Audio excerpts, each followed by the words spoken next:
There is a strange pattern in Bollywood spy films. When a man becomes a spy, the mission turns him into a legend. When a woman becomes a spy, the mission slowly erases her. Think about it. In Dhurandhar, Jaskirat Singh begins as an ex-convict, a man with nothing left to lose.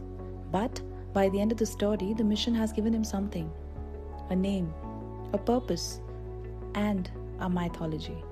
Now look at Raazi. Sehmat begins the mission with everything: a family, a name, a life, and by the end of the story, almost all of it is gone. That asymmetry, that difference between myth and cost has quietly existed in Indian spy cinema for over 60 years. And to understand that, we need to go back to a very specific year. 1968. It is the year when it all began. 1968 is an important year in Indian intelligence history. It is the year India established Research and Analysis Wing, better known as RAW, the country's first dedicated foreign intelligence agency. And almost uncannily, the same year, Bollywood produced its first large-scale espionage spectacle. That film was Aankhen, directed by Ramanand Sagar. Now, technically, India has experimented with spy cinema earlier. Films like Furs, starring Jitendra, were clearly inspired by the global popularity of the James Bond figure. But Aankhen was very different. It was the first Indian spy film mounted on a truly international scale. Overseas locations, elaborate espionage plotting, and a story that mirrored Cold War anxieties. And interestingly, it also introduced something very unusual for the time. The film had a female lead, Meenakshi, played by Mala Sinha, written as a trained operative. An Indo-Japanese woman with intelligence connections. She pursues the hero. She even proposes to him. And remarkably, she even receives first billing over Dharmendra. For 1968, this was genuinely radical. But the film ultimately pulls back from that radicalism. The mission belongs to the hero. She gets the romance, she gets the song, but the hero gets the film.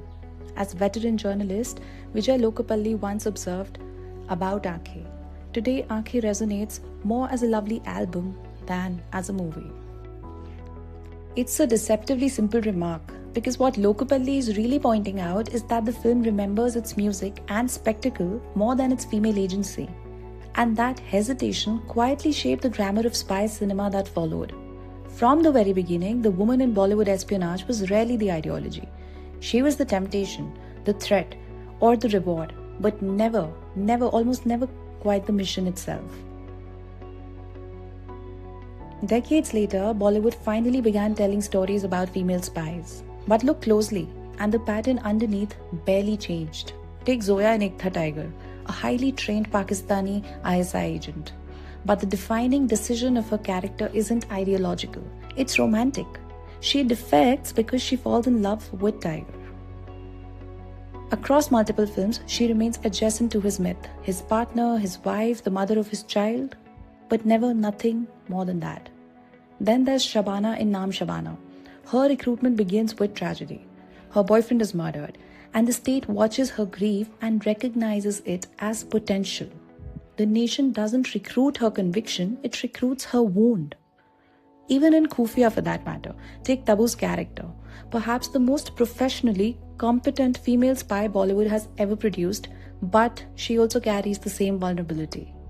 Love becomes the structural flaw, the emotional liability. And by the time we reach Ulajh, the metaphor becomes explicit.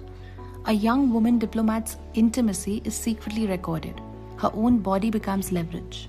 Her personal life becomes a national security crisis issue. Across decades of spy cinema, a pattern like this emerges. Women rarely entering espionage through ideology.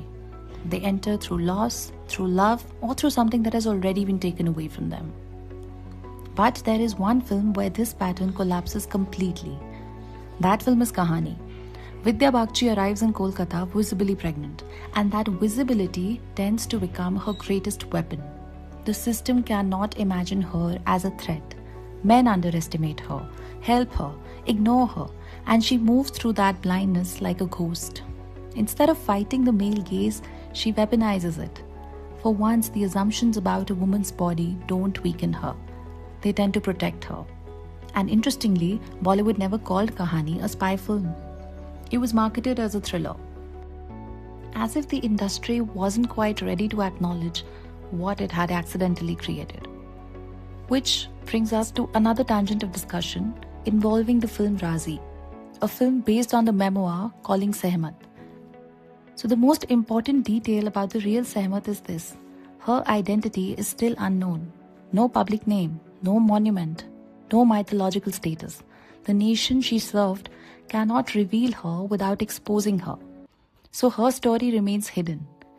In Raazi, patriotism is not spectacle, it is erosion. Sehmat marries a man she learns to love, and then she kills him. She passes intelligence that leads to deaths. She dismantles herself piece by piece in service of the nation.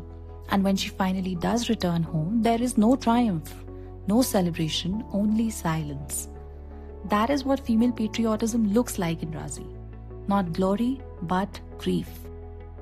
And then we arrive at Dhurandhar.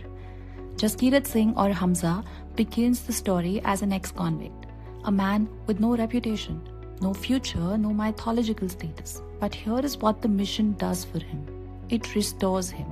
His suffering becomes the launchpad of legend.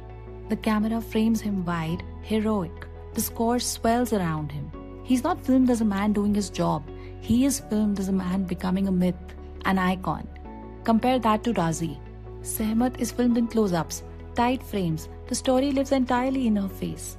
Her sacrifice is intimate, private, invisible. But even though the same technique may have been used, in Dhurandhar, the male spy becomes a spectacle, while the female spy in Raazi tends to become silence. And this is the pattern 60 years of Bollywood spy films quietly reveal. The male spy arrives at the mission with empty hands and leaves, becoming a legend. While on the other hand, the female spy carries everything: a name, a body, a relationship, a life. And the mission is the process of confiscation. Every act of service becomes another line on a bill she never signed.